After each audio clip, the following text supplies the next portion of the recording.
Sahabat setia Gowor yang dikasihi Tuhan, Shalom. Hari ini adalah Selasa 1 Oktober 2024. Kita mengawali bulan Oktober, bulan yang penuh sukacita, penuh berkat buat kita semua. Hari ini kita merayakan peringatan komplit. Pertama, kita membuka bulan Rosario. Mari kita kembali setia berdoa Rosario. Dan kedua, hari ini bersama dengan seluruh gereja kita merayakan pesta Santa Teresia dari Kanak-kanak Yesus Perawan dan Pujangga Gereja sekaligus pelindung misi. Teresia dari Kanak-kanak Yesus atau dikenal dengan sebutan Teresia dari Lisieux, dikenal juga dengan sebutan The Little Flower of Jesus. Teresia lahir di Prancis 2 Januari tahun 1873. Orang tuanya bernama Maria Azélie Guérin dan papanya bernama Louis Martin. Pasutri ini dikaruniai 9 orang anak, tetapi hanya 5 yang bertahan hidup hingga dewasa.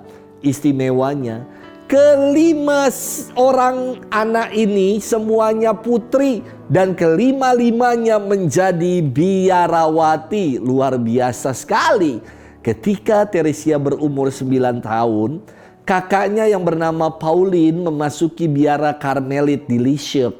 Teresia juga ingin masuk ke biara itu, namun ia ditolak karena usianya yang masih terlalu muda.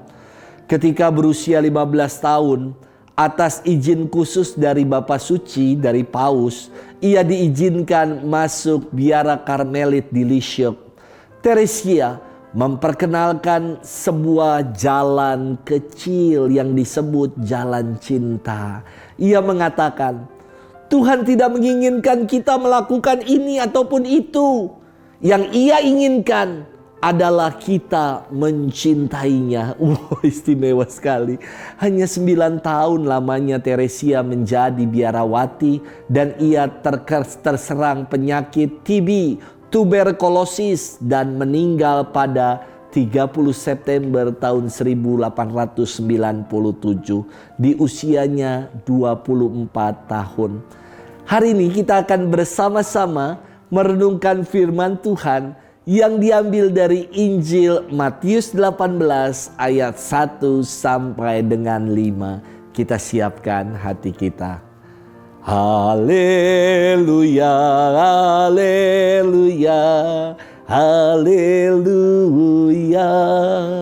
Aku bersyukur kepadamu Bapa Tuhan langit dan bumi, sebab misteri kerajaanmu kau nyatakan kepada orang kecil. Haleluya, haleluya, haleluya. Tuhan bersamamu dan bersama rohmu. Inilah Injil suci menurut Matius. Dimuliakanlah Tuhan. Pada waktu itu datanglah murid-murid kepada Yesus dan bertanya, siapakah yang terbesar dalam kerajaan surga? Maka Yesus memanggil seorang anak kecil dan menempatkannya di tengah-tengah mereka. Lalu berkata, aku berkata kepadamu, sesungguhnya jika kamu tidak bertobat dan menjadi seperti anak kecil ini, kamu tidak akan masuk ke dalam kerajaan surga. Sedangkan barang siapa merendahkan diri dan menjadi seperti anak kecil ini, dialah yang terbesar dalam kerajaan surga. Dan barang siapa menyambut seorang anak seperti ini dalam namaku, ia menyambut aku. Demikianlah sabda Tuhan. Terpujilah Kristus. Sahabat setia Gowor yang dikasihi Tuhan, Shalom. Mendengar pengakuan dosa anak-anak biasanya bikin saya tersenyum karena dosanya lucu-lucu dan biasanya ya dosanya itu-itu aja. Malas belajar, Romo, pukul-pukul adik, tidak dengar orang tua, suka berbohong dan lain-lain. Berbeda ketika mendengar pengakuan dosa orang dewasa, biasanya saya harus mendengarkan dengan seksama. Pasang kuping baik-baik. Kenapa? Karena bahasanya suka dipolitisir, bahasanya suka disamarkan alias tidak jelas apa yang menjadi dosanya. Ada yang pernah pengakuan seperti ini, Romo, saya telah melakukan sesuatu yang tidak berkenan di hadapan Allah, Romo. Iya, saya tanya, apa itu yang tidak berkenan? Yang ada di 10 perintah Allah, Romo. Iya, contohnya apa? Perintah 678, Romo. Saya disuruh mikir sendiri. Perintah 678 apa yang menjadi dosanya. Maka ketika memberikan penitensi saya katakan, baik, nanti silakan Bapak doakan dari puji syukur nomor 1, 2, dan 3. Doanya apa? Cari sendiri di puji syukur. Sahabat setia Go Word yang dikasihi Tuhan, hari ini Yesus berfirman, jika kamu tidak bertobat dan menjadi seperti anak kecil ini, kamu tidak akan masuk ke dalam kerajaan surga.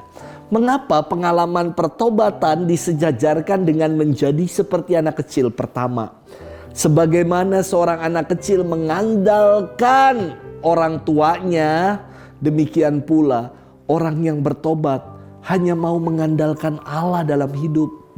Kedua, anak kecil selalu ingat apa yang dijanjikan kepadanya loh. Kalau kita bilang sama anak kecil, besok pergi ya, akan ditagih terus loh. Dengan demikian, kalau kita bertobat juga seperti seorang anak kecil, kita diajak untuk juga mau berpegang pada janji-janji Allah.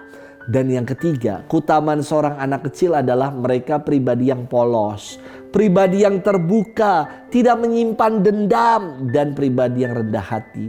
Hendaknya ini juga yang menjadi keutamaan bagi orang-orang yang bertobat. Bacaan yang kita renungkan hari ini ketika merayakan pesta Santa Teresia dari kanak-kanak Yesus sangat indah. Teresia di usianya yang masih belia telah mempersembahkan hidupnya bagi Tuhan. Inilah pertobatan, inilah jalan menuju kekudusan. Sahabat setia Go Word yang dikasihi Tuhan, bertobat dan menjadi seperti anak kecil berarti bukan beriman kekanak-kanakan. Kita diajak untuk mengalami pertobatan yang sejati seperti anak kecil yang tulus dan senantiasa mau mengandalkan Allah. Santa Teresia dari Lisieux merupakan contoh teladan pribadi yang tulus dan senantiasa mengandalkan Allah dalam hidup. Sudahkah kita juga mau mengalami hidup yang demikian? Selamat bermenung dan Tuhan memberkati kita selalu, Bapa dan Putra dan Roh Kudus. Amin.